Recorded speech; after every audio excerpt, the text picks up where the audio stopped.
Our experience is very much that most of the startups we interact with come to our programs asking for funding and then relatively quickly discover actually they're not even investment ready. So before people even get to the stage of being able to interact and ultimately to contract with donors, with investors, there's a lot of heavy lifting that needs to be done. Welcome to the conversation. I'm your host, Ismail Akwei, and today we are discussing the challenges of entrepreneurship in the developing world and how to break barriers. Our guest for this discussion is Christoph Pleitgen. He is a managing director of the Westerwelle Foundation, which aims to empower entrepreneurs in Africa, Asia, and Latin America by creating opportunities for young people through support programs. Welcome, Christoph, to the conversation. Thank you so much. It's a pleasure to be on the show. You are managing a program that has over 1,000 startups in Africa under its belt. Everyone mentions funding as a constraint for startups, especially in Africa. Is that really the main problem for startups in developing countries? Yes and no, I would say. Ultimately, yes, funding helps. Funding is essential. Funding is what people strive to obtain.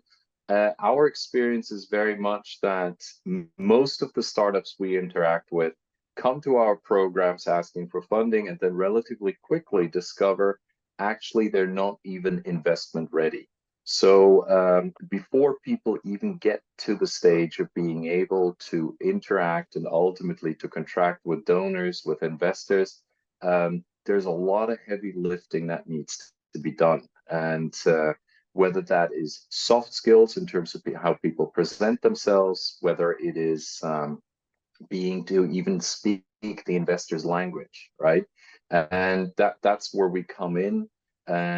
We help people to get a better grasp of how to address the question of what's your mission, what's your story, what's your vision, what's your strategy, what's your go-to-market, what's your proposal, how are you thinking in terms of pricing, in terms of business model, what are your goals? So a lot of these things to me were initially, I come from a startup background, were a bit of a surprise. The great thing is it's all imminently fixable. And I'm just back from a trip to East Africa, what I have been very, very impressed with is the tenacity, the creativity, the great business minds, the great business ideas that people have, and how impact driven they are. People want to make a difference. People want to give back to their community. They want to help to empower the environment. Women, they want to help clean up the environment. There's a real sense of doing something good for not just for themselves, but for the people around.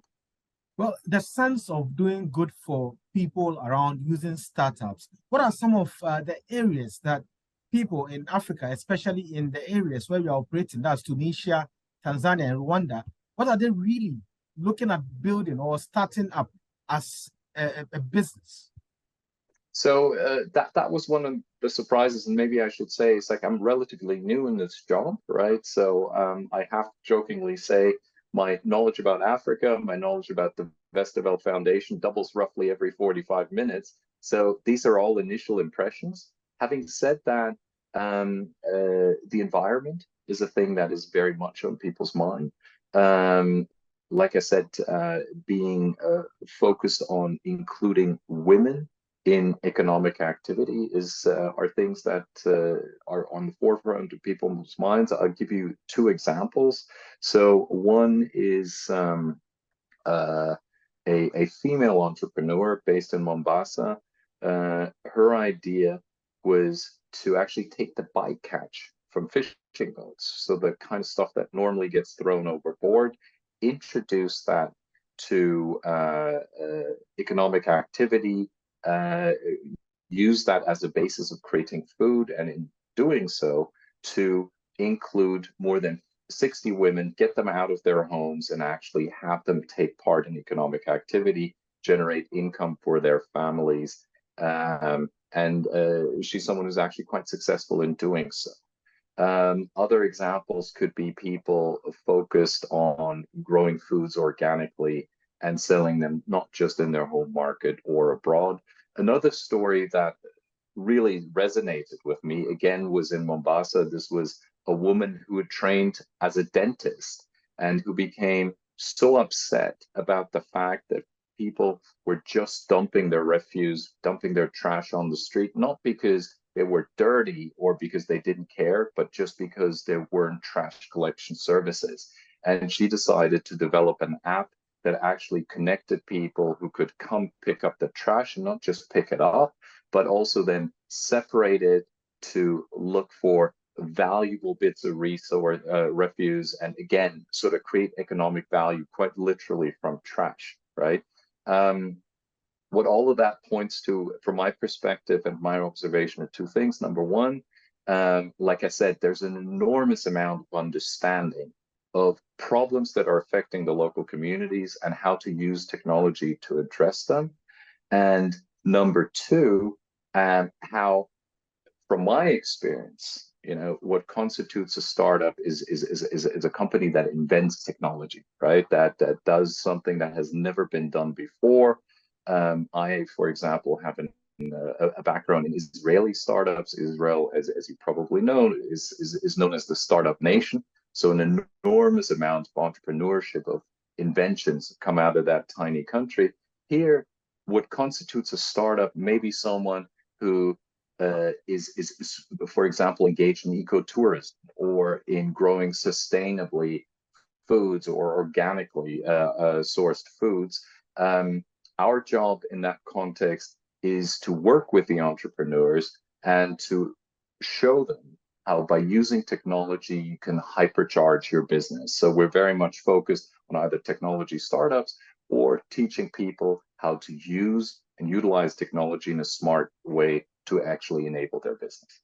So what is a good idea for a startup?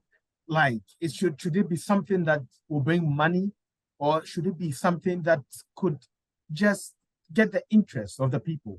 What's a good idea for a startup? So I think at least that's our conviction. Maybe I should start by explaining the Westerwelle Foundation was founded by Guido Westerwelle, who was the former German foreign minister under Angela Merkel. Guido Westerwelle, who's now deceased, was a member of the Liberal Party, so someone who very, very fundamentally believed that by empowering entrepreneurs, not only are you creating sustainable jobs, but you're also doing something good towards creating a stable and healthy society. So having a profit motive is a good idea per se, right?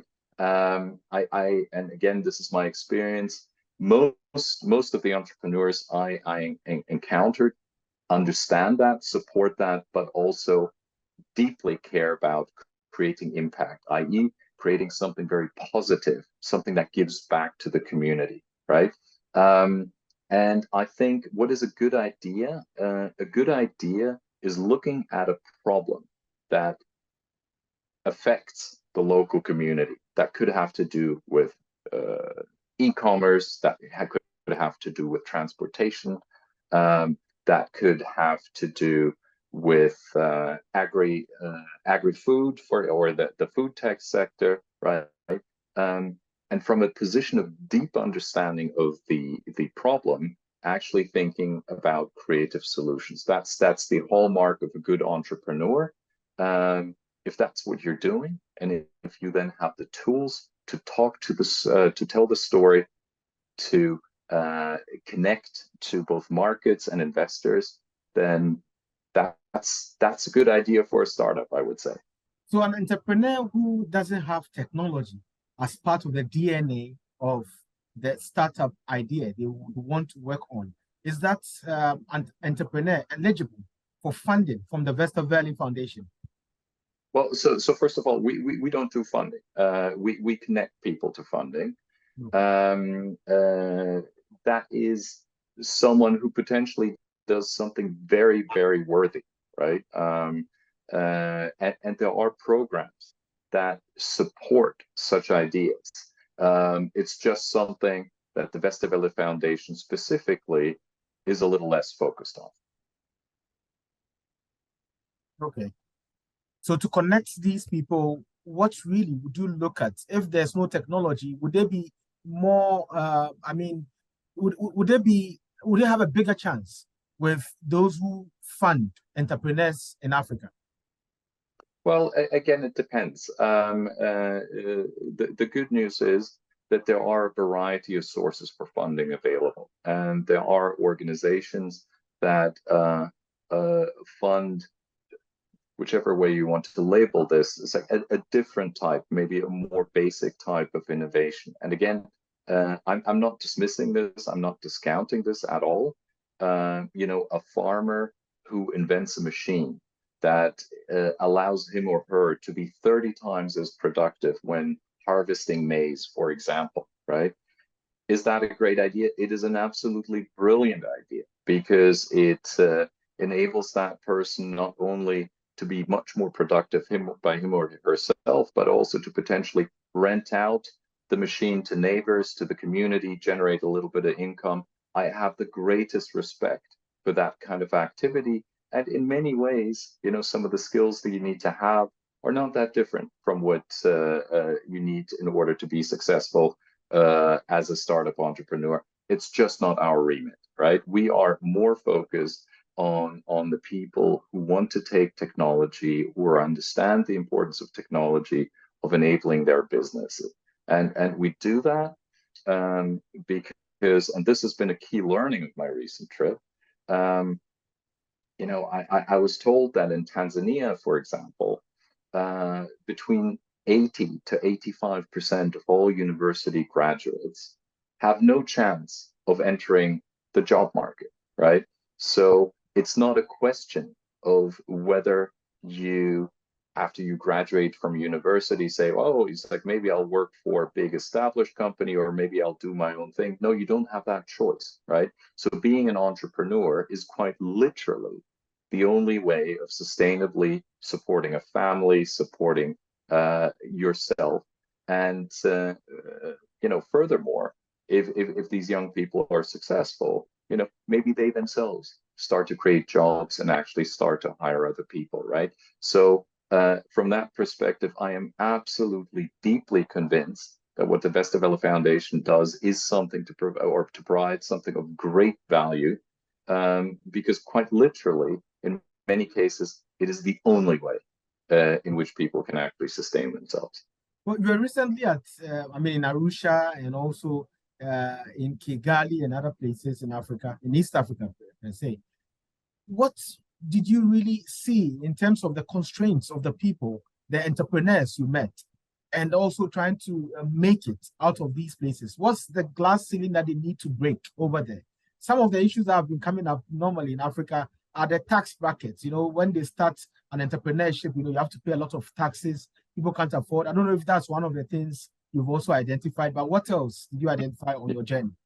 So I would say three things. Number one, the bit which I already mentioned, which is sort of basic business skills, right? And again, forgive me for not having a huge data set just yet. So please challenge me if you disagree. But my feeling is that the root cause is partially cultural, in the sense that people are actually quite modest about their accomplishments, right? And if you are interacting with the investor community, if you're interacting with markets, sometimes you need to say, hey, here I am. These are my accomplishments. This is what I stand for. And my observation has been that people sometimes, for all the right reasons, tend to shy away from that a little bit. And the other is a skills question, right? People, in many cases, struggle to talk the language that best resonates with investors. And the third or the second point which you made is spot on for my observation. These are constraints to do with a legal system, with a tax system, with security, questions of security in the area. And the third bit I would raise is access to markets outside of their immediate community. Whether that is someone wanting to go pan-regional or even pan-African, or potentially even engage with markets outside of Africa. That, from my observation, is a real challenge. And then, of course, finding the investor, whether these are people who are purely commercially orientated or potentially also partially impact driven, that would be another factor that I would label as a challenge for young African entrepreneurs. Well, a part of your reaction to this that fascinates me is a part of the cultural, effects of it, where people shy away from saying their accomplishments. Did you get the same feeling from, let's say, the Latin America or the Asian region with the Westerwelle Foundation? I would say in some instances, yes. But it is certainly something that I particularly took note of when speaking to young African entrepreneurs. And like I said, it isn't for creativity. It isn't for lack of, it isn't for lack of creativity. It isn't for lack of tenacity, of wanting to succeed, of having all the right motivations. But it is something that struck me. And again, focusing on the positive, I think this is imminently fixable, right? This is something where working with a mentor, working with a trainer, working with a team of advisors, these are things you could quite easily overcome. I'd be much more concerned if I'd have observed a lack of creative business ideas, right? And there is absolutely no sign of that. I know definitely there will be some success stories from you, if you have any on the top of your head that you could mention for us. Yeah, absolutely. Like I said, it was that organization, that female dentist, right?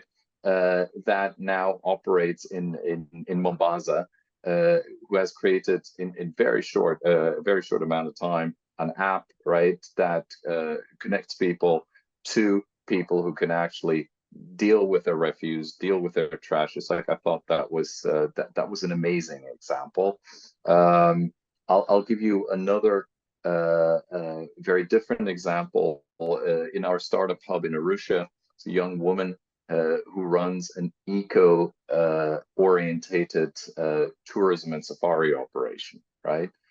She said to me, prior to joining the Westerwelle Foundation, and becoming a member of our programs, she was relying on word of mouth, the occasional email to get her customers. And she said, by embracing technology, she's really put her business in hyper growth. She said, today I have a website, I have a social strategy, I have business goals. I've set myself the goal of tripling my revenue within a year. I have an investment plan. I'm currently working with hired vehicles. Over time, I'm going to buy these vehicles on my own because I know that makes good business sense. For that, I need investment and I'm going to get it, right? This is the kind of entrepreneurial thinking which we're hoping to support because we know it does the right thing. And it is something which we feel will also be sustainable and give back to the community for the years to come. And then now with crossing over geographically for entrepreneurs to move, have a bigger market, a global market, what do you think should be put in place? Is it from the policy level or at the international level, where you could see someone from Arusha selling their wares in the US or in Amsterdam or anywhere else in the world? What should be done? Very honestly, I think we're some time off from that. Most of the entrepreneurs I encountered understand the needs of the local community, and potentially understand the needs of markets far, far away from them a lot less. That's not surprising. Most entrepreneurs in Europe or the US wouldn't have the first clue in terms of how to serve the needs of young Africans around the continent. So from that perspective, I think a good first step would be to actually look at the neighboring countries, and especially to help smaller African nations to gain access to the big, relatively wealthy markets such as Kenya, such as Nigeria, such as Tanzania, for example. And that to me is a feasible first step, and something that we'll also be focusing on. Okay. So what should we expect from the Westerwelle Foundation in the coming months? So I've been brought on with a remit of doing more good, right? I have been incredibly encouraged by the feedback we get from our participants. I've given you a few examples. We are looking to launch more Westerwelle startup hubs in other countries. In Africa in particular, we are focused on those markets which are relatively less well developed and less well served by, say, private actors.